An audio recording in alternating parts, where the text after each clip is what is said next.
What about diversity? There really has been a challenge that the Capitol Police has faced systemically with diversity. Diversity in your leadership, diversity in recruitment. How are you focusing in on improving that? And I mean, I don't mean any disrespect, but it is hard to take your word for it. As you said, you're in the leadership now, you're not in the rank and file. So, Mr. Chairman, it might be helpful for us to have an open, an informal meeting with the Capitol Police union leadership so that we can hear from them. We don't have to do it in a hearing, but it would be, I think, good for members to hear from the union leadership. We have done that from time to time, and give them an opportunity without the Capitol Police leadership here to talk to us about some of their challenges. But certainly, but diversity has been a problem. We have a great diversity officer, Natalie Holder, who comes to us from the private sector, and she's done a lot of work with municipalities, and particularly in New York City. We have, what I think we do is we include people. I think we. But do you have goals? Do you have goals to increase diversity? Absolutely. We want to broaden everyone's perspective, and we want to be able to provide numerical goals. Do you have a goal to say, take the leadership of the Capitol Police diversity from where it is now to a higher number? We're always trying to build a bench with a very diverse workforce. So no. So yes. So you don't have. Well, I don't have specific goals. Specific numbers, but what I have is a policy of inclusion and being able to expand the bench. Okay, but without a plan, I mean, does your diversity officer have a plan that she is following? Sure, we to just started increase mentoring with outside agencies and internally.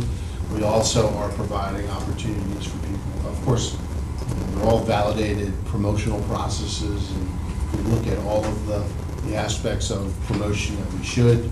And I think that we are very inclusive, and I think that if you look at the numbers in the promotions, it's a very diverse group, and we've given opportunities for women and minorities all along the line. Through the history of my career, I've never really seen significant changes in diversity without a specific written plan on how to accomplish it. And so, are you planning on developing a specific written plan? Yes, through our diversity office, we are. Okay, if you could share that plan with me, and the process that you're going through to develop it, that would be great. And then lastly, I'd like to know how Capitol Police handle equipment that belongs to a member or a staffer that's been lost within the Capitol complex and found or recovered by one of your officers. What happens? Sure. Well, it's processed on a what's called a PD 81, which is a property record. And depending on the property, depending on how if you can legitimately determine ownership, then it's generally turned back over to the owner of the property.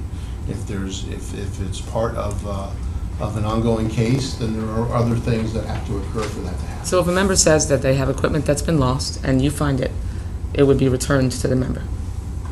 In the general sense, yes. Okay.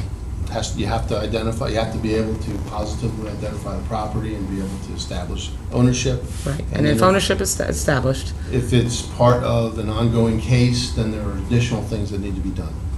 But if the member owns the equipment and there is no ongoing case related to that member, then the equipment is supposed to be returned. Right, in a general sense, yes. No, I mean in a specific sense. If the member loses the equipment, says they lose the equipment, Yes, ma'am. and it is found by the Capitol Police, it is supposed to be returned. If ownership has been established, Right. it'll be returned.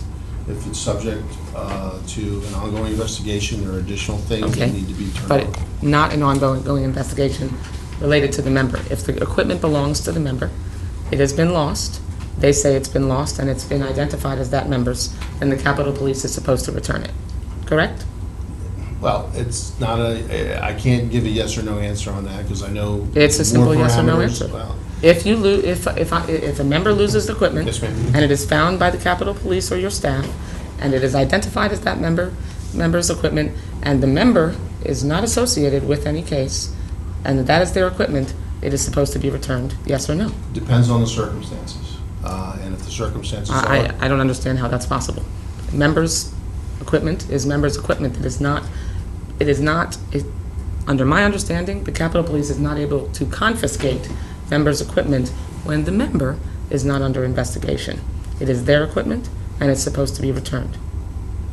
Well, I think there's extenuating circumstances in this case, and I think that, working through my counsel and, the necessary personnel, if that in fact is the case, and with the permission of, through the investigation, then we'll return the equipment. But until that's accomplished, I can't return the equipment.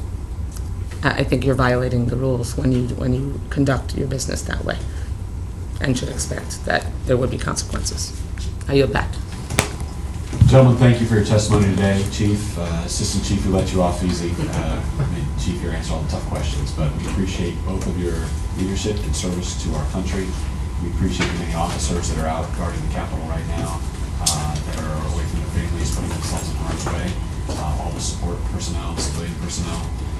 It's a dedication to service, and we just really respect what you do. We want to make sure we have a fine-tuned budget, that we're putting money in the right places, and so we'll work with you and the members and both parties here to come up with a right budget going forward. We look forward to successful service and safety in this Capitol campus. With that, the subcommittee will adjourn until 2:30 this afternoon, when we will hear from the Library of Congress. Thank you. Meeting is adjourned. Yep.